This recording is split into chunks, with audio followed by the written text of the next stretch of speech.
Okay, I'm going to show you how I make heart-shaped cupcakes.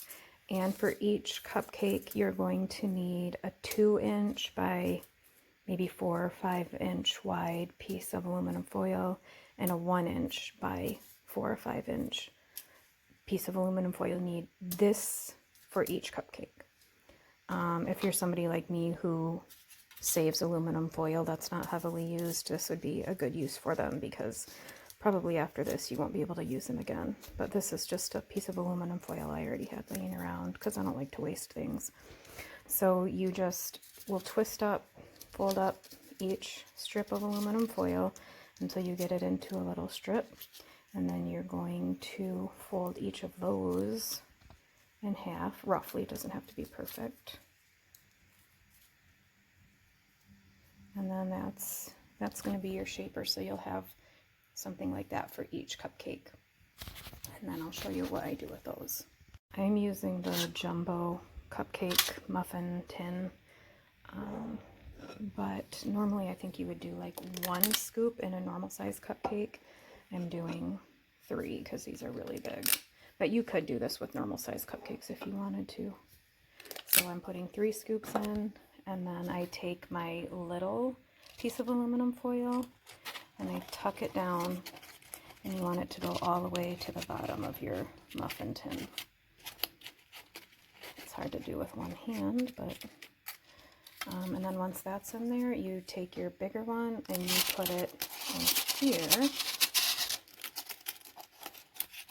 Sorry, not the greatest video taker. Now it's going to look a little funky, so once you get your aluminum foil in there, you have to kind of play with your paper a little bit to shape it, because these little ribs are going to get in the way. But once you kind of have it shaped how you want, you just move on to the next one, which once you get it shaped, it's going to look more like an actual heart. You will have a couple of wrinkles, but when we frost them, you won't really be able to see that. So that's the process. Okay, so once you get all your pieces of aluminum foil in there, again, I mean, they're not perfect. Their little pieces of paper might indent a little bit, but once we frost them, you're not really going to see a lot of the imperfections. So just bake them however you normally would according to the package directions, and then we'll frost them after they're done baking and cooling.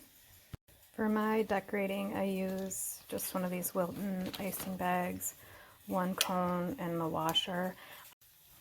So this is one of our finished cupcakes. I cut off the top part because it had kind of mounded, and I want my cupcake to be flat.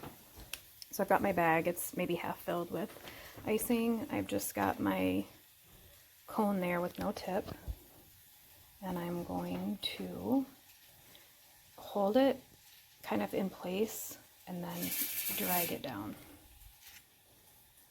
And then hold it in place and kind of squeeze as I drag.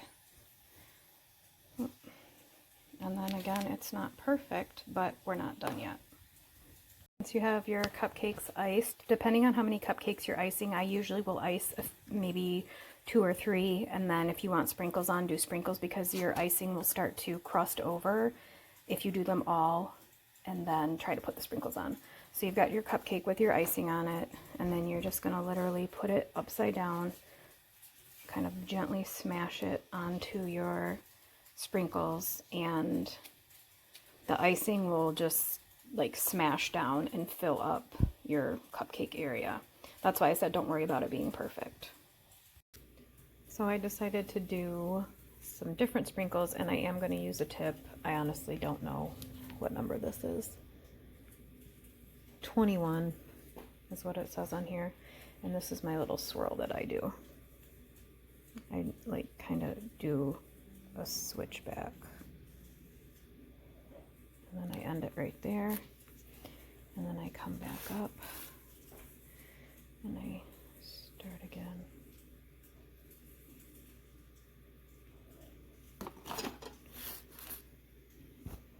Like that. So this is the finished product.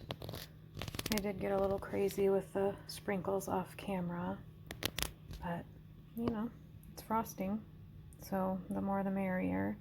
But this is kind of what I was talking about, like, this is not a perfect heart shape. It's, you know, But when you put the frosting on, you make it a heart shape, and it really, nobody can tell the difference. So it's just, you know, not professional, but a cute little thing you can do for your sweetie on Valentine's Day.